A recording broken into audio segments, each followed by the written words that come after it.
ìyá ọmọ Nàìjíríà àṣírí ti tú wọ́n yí bí rọ́bà lọ fógún ọdún ìjọ kan ṣoṣo bí yé lòtítọ́ á bá. àdúrà ó mọ ikú tó pa Mohbad. àdúrà ó mọ ikú tó pa Mohbad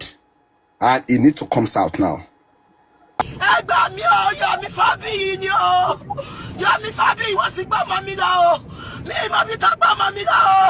Yomi Fabiyi ni o, Yomi Fabiyi ni àti Sam Jojo, ẹ gbà mí àti Sam Jojo wọ́n ti gbọ́ ọmọ mi lọ, ọmọ mi ò ṣe kọ́kọ́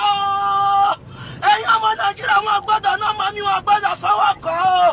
ara ò yá o, ara ò yá o, ẹ gbà mí o, Yomi Fabiyi àti Sam Jojo, Yomi Fabiyi àti Sam Jojo ni àwọn ní o, àwọn náà ní kí wọ́n kọ́ fi wọ́n kó wa ní kóòtù tọmọ yìí ò mọ́wọ́ tí òun ẹsẹ̀ náà ló lọ. Yomi Fabiyi ni o, ọmọ tó ṣe nǹkan ti jẹ́wọ́ ó lóun lòun ṣe àwọn ọbẹ̀ mi látàárọ̀ lọ́yẹ̀ ẹ̀gbọ́n bẹ̀ mí ní ìgbà mo lọ́rọ̀ ti wà kóòtù kò tí kan tí mo fẹ́ ṣe èmi kọ́ mo gbé lọ kóòtù ṣùgbọ́n torí pé ọmọ mi ló ta fóònù yẹn ó gbọ́dọ̀ wá ṣe jẹ́rìí. Yomi Fabiyi ni o, ẹni tó ṣẹ̀gbọ́n wọn filẹ̀ o,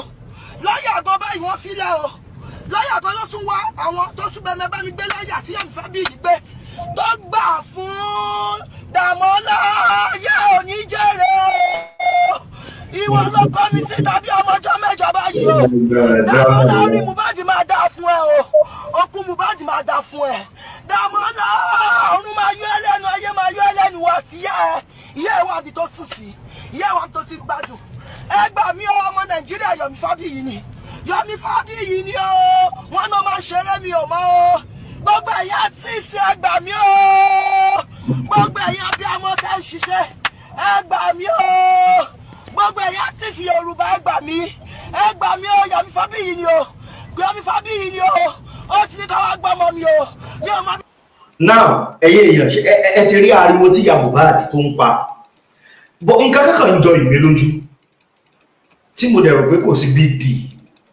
kán ní àdúrà wọ́n fẹ́ fọ̀rọ̀ wá àdúrà lẹ́nu wò pé kí ló mọ̀ ń pa wọ̀nyẹn ṣé big deal wà no let's just be sincere with ourselves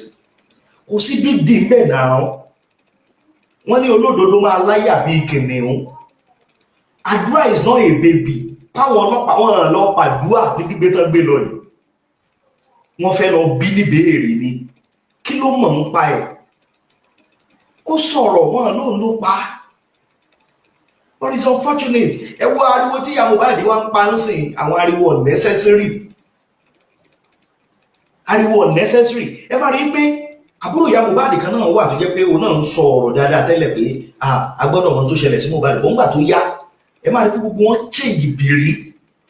pàápàá bí lọ gbogbo family àwọn ìyá Mohbad yẹn wọ́n change tí wọ́n change ẹ máa wá rí pé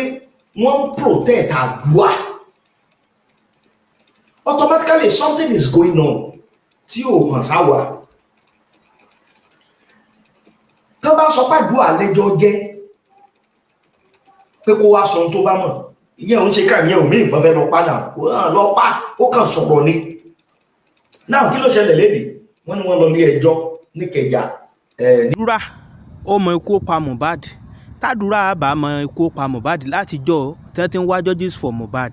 kí ló dé tàdúrà jáde tó yí kó wí kan ọlọ́pàá pé ikú ẹni pa ẹ̀gbọ́n nìyé o ikú pa ẹ̀gbọ́n nìyé àdúrà dẹ̀ mọ ikú pa Mohbad látijọ́ ó dẹ̀ dákẹ́ síbẹ̀ wọ́n ní olólùfẹ́ Kúnlé Ìjẹ̀ṣà ilé ayé mọ̀mọ́ lágbára o fọ́nrán ètò wáyà gbọ́ oríṣiríṣi ọ̀rọ̀ nínú rẹ̀ yèyé Mohbad kan pariwo ni pé àwọn ọlọ́pàá ṣe ní àrẹ́sì àdúrà ìwáyà gbọ́ ìdí. ní ọgbà magistrate tó wà ní ọgbà yẹn náà ní kéèsì tó ti ń lọ lọ́wọ́ lórí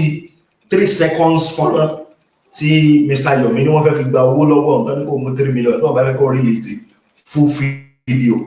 ó dà pé kéèsì yẹn ṣì wà nílé ẹjọ́ tí wọ́n yanjú lọ́wọ́ now kéèsì yẹn ni wọ́n lọ yanjú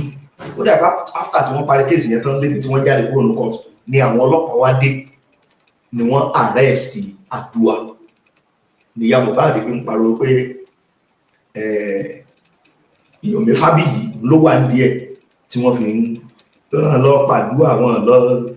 kádùá náà jẹ́wọ́ tó bá mọ̀ àbí báwo lẹ̀gbẹ́ èèyàn ṣe máa kú tí wàá dẹ̀ ní àwọn fact kan lọ́wọ́ tí wàá ní àwọn secret kan lọ́wọ́ tó dẹ̀ nílé sọ. I've never mi ì tí ì rírun nǹkan báyìí rí in my life. Àwọn tó yẹ kí wọ́n dúró kí wọ́n dìde láti jẹ́ kí ìdájọ́ òdodo wáyé lórí ọ̀rọ̀ Mohbad, majority of them wọn gan ló wá stand against it, mainly àwọn family ìyá Mohbad. Yes, I don't